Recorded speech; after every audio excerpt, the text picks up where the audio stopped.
গাজায় গণহত্যা ও মানবতাবিরোধী অপরাধের অভিযোগে ইসরায়েলের প্রধানমন্ত্রী বেনিয়ামিন নেতানিয়াহুর বিরুদ্ধে গ্রেপ্তারি পরোয়ানা জারি করেছে তুর্কি।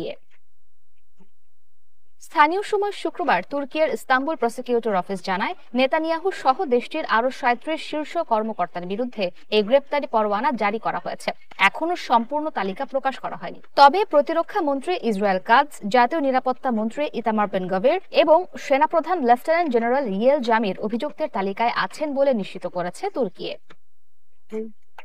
প্রসিকিউশন বলছে, ২০২৩ সালের অক্টোবর থেকে গাজায় ইসরায়েলের সামরিক অভিযান শুরু হয়। এরপর থেকেই পরিকল্পিতভাবে সেখানে গণহত্যা ও মানবতা বিরোধী অপরাধ চালিয়ে যাচ্ছে।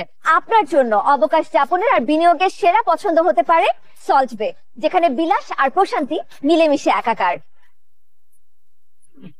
এক বিবৃতিতে ইস্তাম্বুল প্রসিকিউটর অফিস জানায়, ২০২৩ সালের ১৭ অক্টোবর আল আহলি ব্যাপটিস্ট হাসপাতালে ইসরায়েলি হামলায় ৫০০ জন নিহত হন। ২০২৪ সালের ২৯ ফেব্রুয়ারি ইসরায়েলি সেনারা হাসপাতালগুলোর চিকিৎসা সরঞ্জাম ধ্বংস সহ গাজায় অবরোধ আরোপ করে মানবিক সহায়তা প্রবেশ বন্ধ করে দেয়। এছাড়াও সেখানে তুর্কির নির্মিত তুর্কি ফিলিস্তিনি মৈত্রী হাসপাতাল বোমা হামলায় ধ্বংস করে ইসরায়েলি বাহিনী।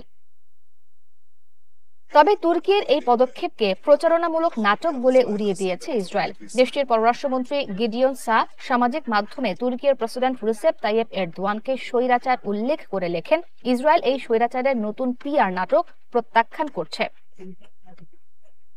ইসরায়েল প্রত্যাখ্যান করলেও স্বাগত জানিয়েছে হামাস। এক বিবৃতিতে তারা জানায়, এটি ন্যায়, মানবতা ও ভ্রাতৃত্বের প্রতি তুর্কি জনগণ ও নেতৃত্বের আন্তরিক অঙ্গীকারের প্রতিফলন।